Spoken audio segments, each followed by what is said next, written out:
We are on a journey of becoming my most authentic self and living my life to the fullest. And now I want to talk about boundaries. If you have not found Coach Grace Brown's page, I highly recommend you go follow her because she is the queen of boundaries. And I tend to learn a lot from her and apply that to my current practice of boundary setting.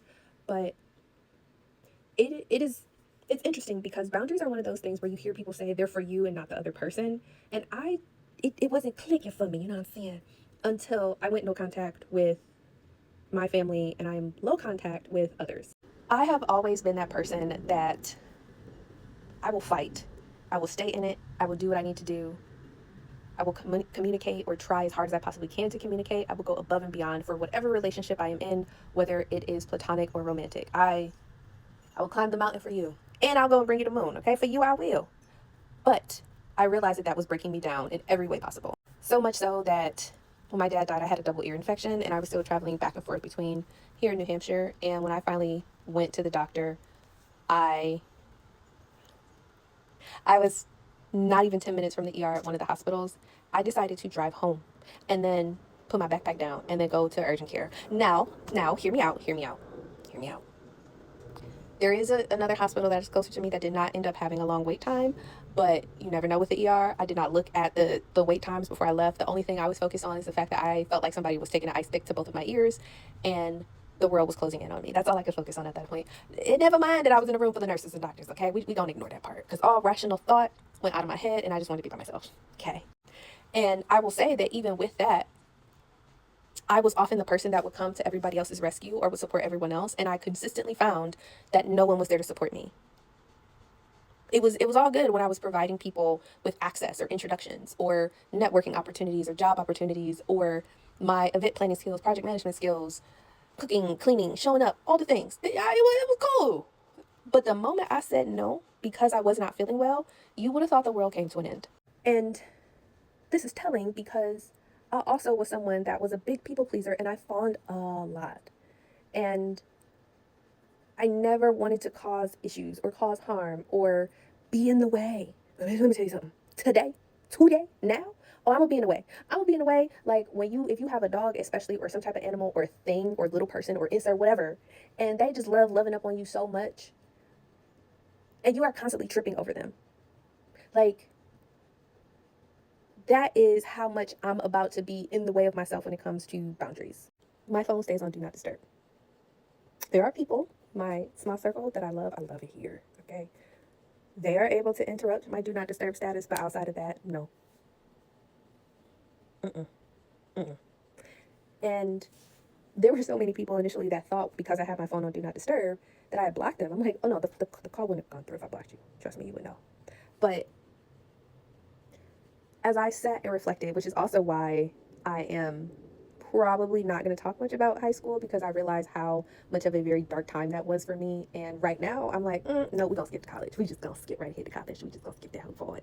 But that contributed to why I have a hard time. I don't have a hard time talking about it. I just choose not to share it online.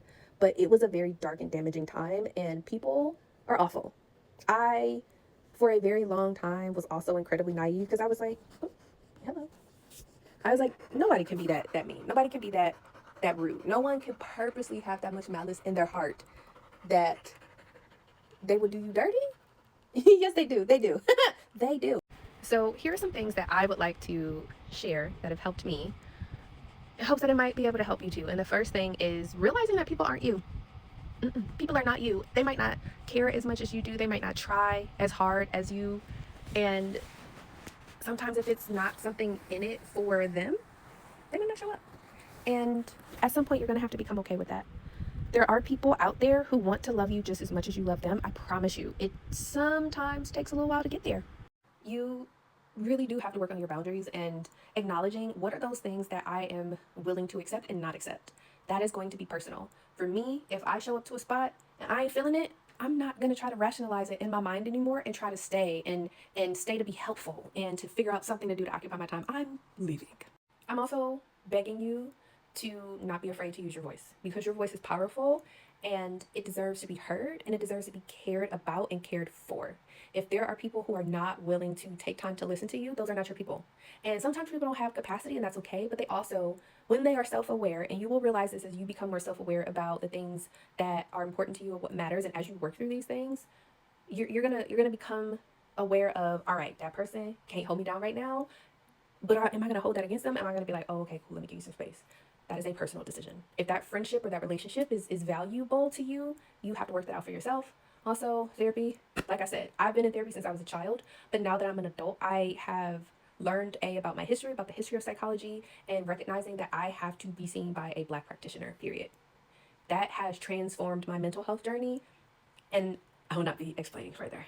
And finally, I beg you to interrogate your emotions and feelings and really and truly allow yourself to feel. Allow yourself to cry. Allow yourself to be angry because, we often hear how being angry doesn't do anything. Crying doesn't solve anything. It solves a lot, actually. It is a biological function that we need to express. Now, if you are holding on to sad feelings for an abnormal amount of time, again, abnormal is subjective. That's up to you to decide when you're like, okay, I can't. This is no longer serving me. Then decide what you want to do with those feelings.